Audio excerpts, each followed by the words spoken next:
Grade 3 Summative Test Number 1 Reviewer Term 1 Filipino.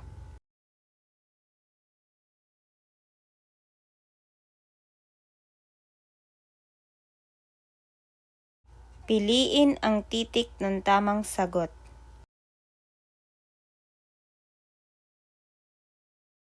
Number 1. Alin ang karaniwang tauhan sa isang pabula? A. Hayop na kumikilos na parang tao. B. Numero sa pisara. C. Talaan ng pagkain. D. Oras ng klase.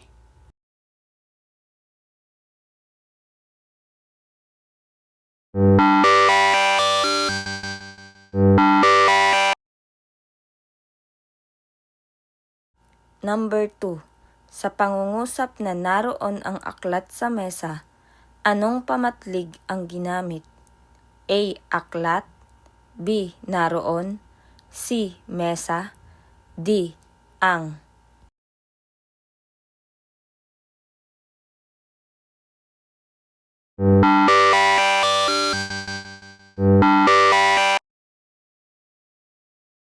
Number 3. Alin ang nagpapakita ng tamang pagkakasunod-sunod ng pangyayari? A. Huli, una, pagkatapos. B. Pagkatapos, huli, una. C. Huli, pagkatapos, una. D.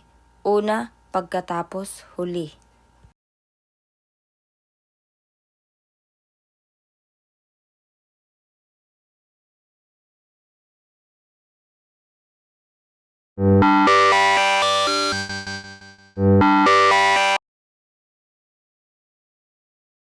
Number 4.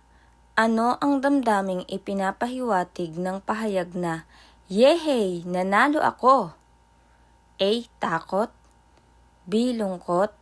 C. Tuwa. D. Galit.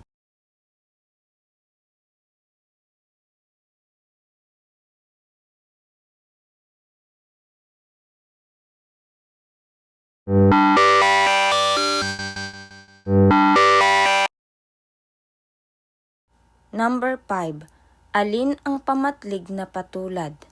A. Naroon. B. Dito. C. Nito. D. Ganito.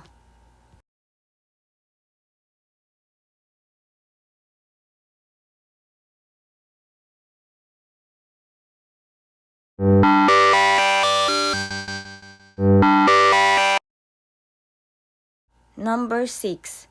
Alin ang salitang naglalarawan sa pangungusap na, ang pinya ay matamis?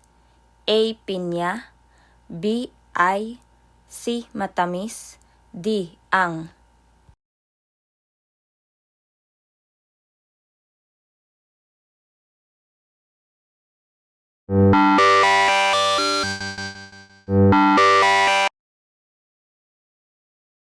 Number 7. Si Ana ay masipag at laging tumutulong sa bahay. Anong katangian ang ipinapakita ni Ana? A. Tamad. B. Masipag. C. Malikot. D. Maingay.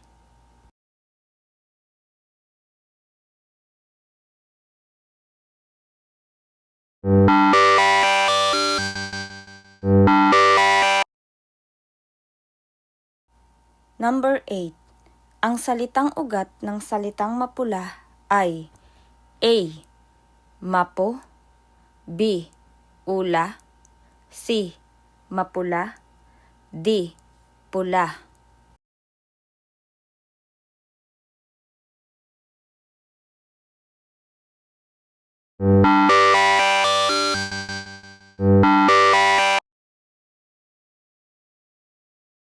Number 9.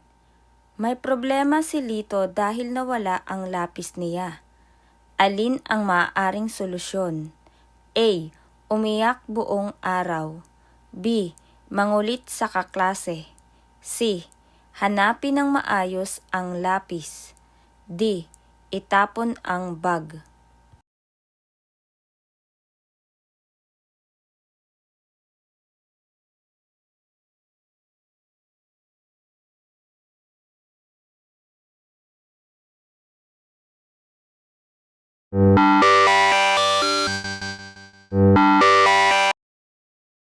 Number 10. Alin ang salitang naglalarawan ng bagay? A. Bilog, B. Tumakbo, C. Kumain, D. Nagulat.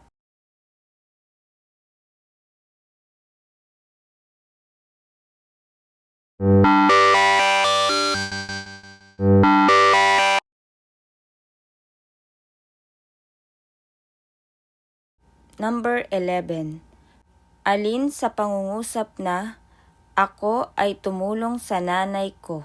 Sino ang nagsasalaysay? A. Guro, B.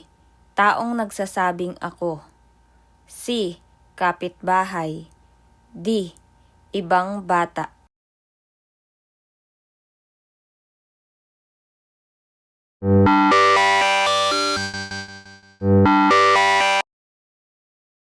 Number 12. Alin ang salitang kilos? A. Mesa, B. Pula, C. Malaki, D. Tumalon.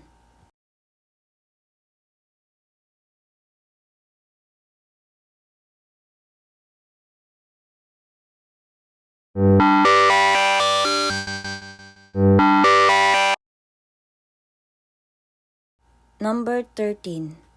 Ano ang salitang ugat ng kumain? A. Kain, B.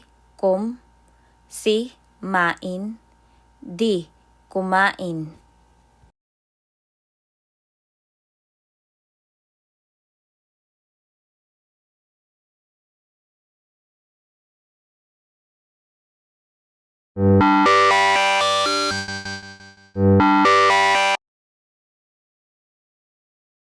Number 14.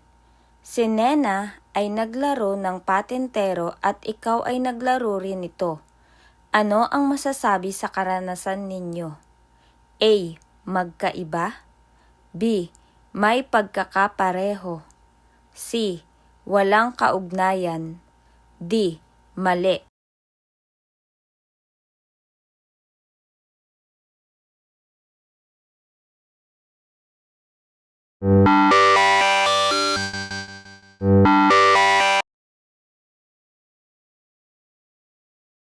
Number 15. Aling pangungusap ang may salitang kilos? A. Ang lapis ay pula, B. Malaki ang bag, C. Si Ben ay nagbabasa, D. Tahimik ang silid.